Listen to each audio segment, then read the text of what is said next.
के गर्नुभयो अरे बुवाले अस्ति मलाई त ओठी पानीमा जानुभयो नानी टाढा अनि भन्नुभयो हामीहरू जानुभयो कहियो छो अनि भन्नुभयो अङ्कललाई को छोटी छाया भन्नुभयो अनि अरू मान्छे लुट्यो भन्नुभयो अनि कसो खोला छो भन्नुभयो अनि अरू अनि झन्डै लानु भने खोलामा नि हामीलाई अनि हामी हामीहरू अनि बुवाले कसलाई सोध्नु भयो यहाँ पानीमा जानुहुन्छ कि हुँदैन भनेर हुँदैन भनेर भन्नुभयो त अङ्कलले अनि हामी फेरि कताबाट गएको अनि बाटोबाट नि हाम्रो मामालाई खोलामा छ कि बाटोमा छ बाटोमा ए अनि कान्छी आमाले के भन्नुभयो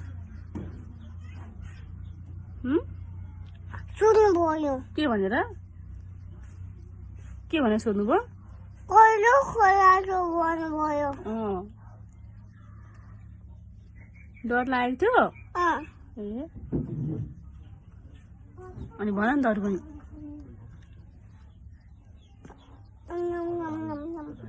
अनि अरू अनि तिमीलाई बाबालाई सुनायो हिजो यो कुरा अब भरे सुनाइदिनु ल बाबालाई आएर के भनेर सुनाउँछौ यो थाहा नहुने हो मामालाई गराएको मान्छेलाई पनि सबै भेषमा लगाएको छ र खाउ केही हुँदैन त कोलाको कालो खाउ केही हुँदैन अनि भयो खा अब अनि अरू के भन्नुभयो अब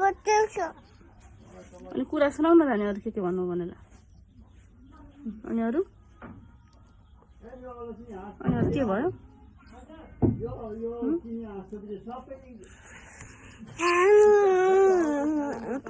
त्यस्तो भयो नि मामालाई जाँदाखेरि त के